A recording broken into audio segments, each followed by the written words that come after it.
suara Pak. Ya, agak terputus, Pak. Ya, silakan, Pak.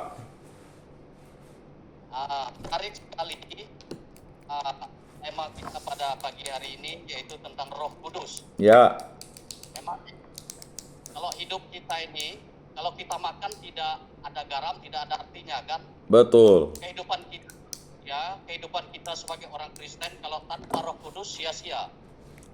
Nah, di sini kita ini sharing, Pak. Baik, Pak. Nah, di dalam kehidupan orang-orang Kristiani yang perilakunya di dalam melakukan kegiatan keagamanya hanya sekedar formalitas saja. Nah, dan di dalam pikirannya tidak memahami tentang Roh Kudus ada di dalam tubuh kita. Sedangkan dalam kitab suci kalau kita baca di dalam 1 Korintus, Ya, di dalam 1 Korintus saya akan baca Korintus 3. ya, Korintus 3 ayat yang ke-16 yang berbunyi demikian. Tidak tahukah kamu bahwa kamu adalah bait Allah dan bahwa Roh Allah diam di dalam kamu. ya, Kalau kita renungkan, sedangkan di dalam firman Tuhan, kalau kita renungkan, bait tubuh kita itu adalah bait Roh Kudus. ya, Sebenarnya kalau kita tidak menghayati tentang kebenaran firman Tuhan yang disampaikan oleh hamba-hamba Tuhan, itu sia-sia. ya, Bahkan kebanyakan manusia ini, secara khusus jujur aja, saya bicara tentang lingkungan di dalam penjara, Pak. baik.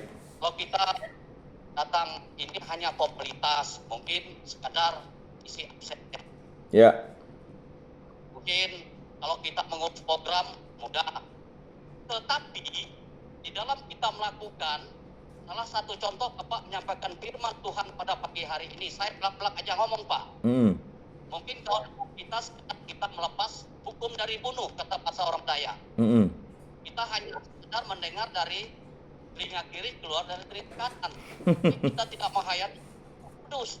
Tadi sudah saya bacakan dalam ayat di 1 Korintus 3:16 itu, bahwa tubuh kita ini Roh Kudus. Betul. Dan kalau kita baca lagi dalam, ini agak lama dikit, Pak. Nggak apa-apa, Pak. Sharing ya, nggak masalah.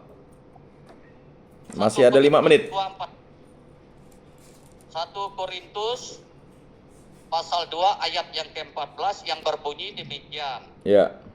Tetapi manusia duniawi tidak menerima apa yang berasal dari Roh Allah. Ya.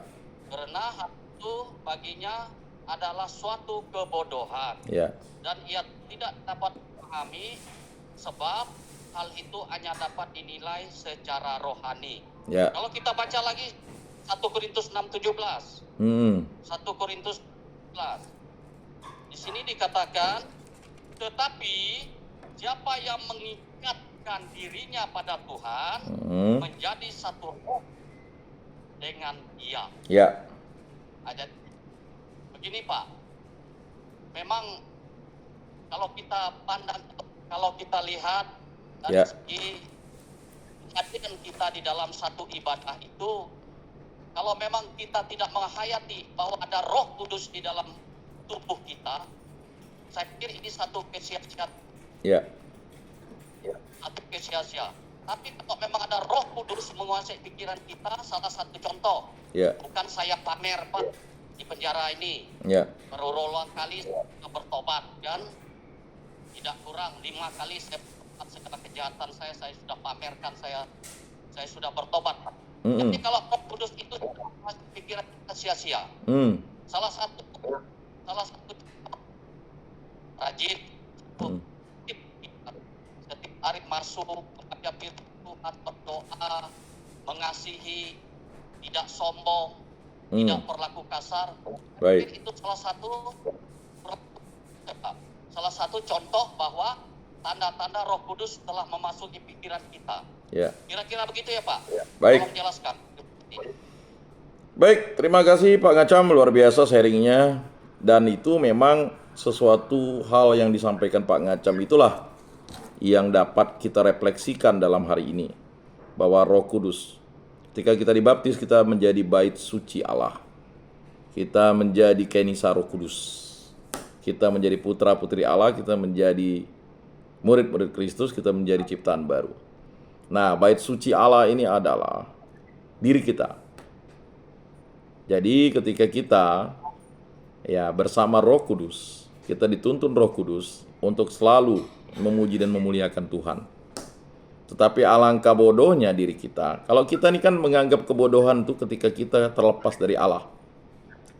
Lalu kita menganggap diri kita itu bukan bait suci Allah, itu adalah kebodohan bagi orang rohani.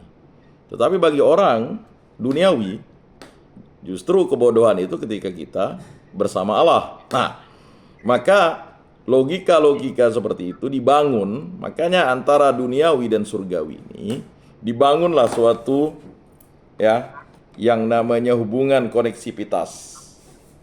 Nah, hubungan koneksivitas itu supaya bait suci Allah kita ini manusia itu tetap dipelihara oleh Allah, maka ada ibadat,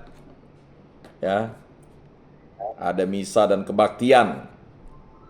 Itulah sarana satu-satunya, misa itu sebagai sarana komunikasi surga dan dunia ini. Maka Bapa kami yang ada di surga, dimuliakanlah namamu, datanglah kerajaanmu, jadilah kehendakmu, di atas bumi seperti di dalam surga. Di atas bumi seperti di dalam surga itu. Nah, itulah kita menjadi bait suci Allah. Baik, terima kasih Pak Ngacam atas sharingnya. Sangat luar biasa Pak Ngacam. Demikianlah. Ada pertanyaan lagi? Cukup ya? Oh, masih? Oh iya, silakan Pak. Baik, selamat siang, saudara sejahtera bagi itu semua. Seperti yang kemarin yang kita bahas, dan sampai juga kita menjadi pemuda yang merasa dirinya sangat suci. Oh, iya.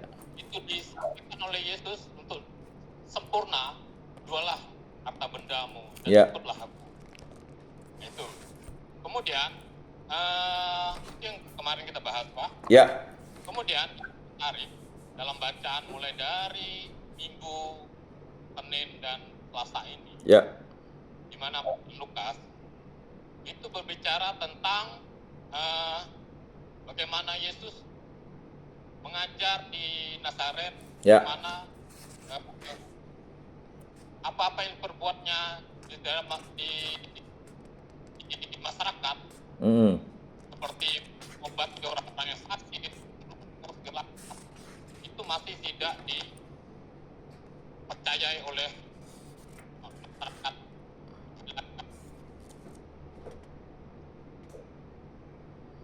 Ya Pak. Nabi itu tidak diakui di kampung halamannya. Halamannya sendiri. Baik. Padahal jangan sampai juga kita seperti itu. Padahal kita sudah tahu pada saat Maria pada pernikahan di Kana, di mana udah pesta pernikahan di Kana itu adanya kekurangan anggur, walaupun tidak belum waktunya, karena permintaan Maria, Yesus mengabulkan terwujud air menjadi anggur, bahkan anggur yang terbaik. Seperti itu. Kemudian keajaiban-keajaiban Yesus di luar nalar itu banyak, seperti berjalan di air, udah itu menenangkan ombak, seperti membangkitkan Lazarus dari mati yang sudah 4 hari. Kemudian banyak hal yang telah ditunjukkan Yesus. Janganlah sampai kita seperti itu. Baik. Kita harus yakin, percaya bahwa Tuhan Yesuslah yang menjadi kekuatan kita, yang harus kita imani satu-satu di dunia. Baik. Dan Yesuslah sebagai selamat kita di dunia dan di akhirat. Saya kira itu, Pak. Baik, terima kasih Pak. Sangat menguatkan. Terima kasih. Waktu juga yang memisahkan. Semoga kita bisa pada minggu depan kita dapat membahas ini kembali. Dan mari kita tutup kegiatan kita ini dengan berdoa. Dalam nama Bapa dan Putra dan Roh Kudus. Amin. Allah Tritunggal yang Maha Kudus, kami telah mendengarkan firman dan sabda-Mu dan banyak sharing yang telah kami dengarkan. Semoga sharing-sharing ini menguatkan kami dan membantu kami agar kami tetap setia kepada Kristus Tuhan dan Juru Selamat kami.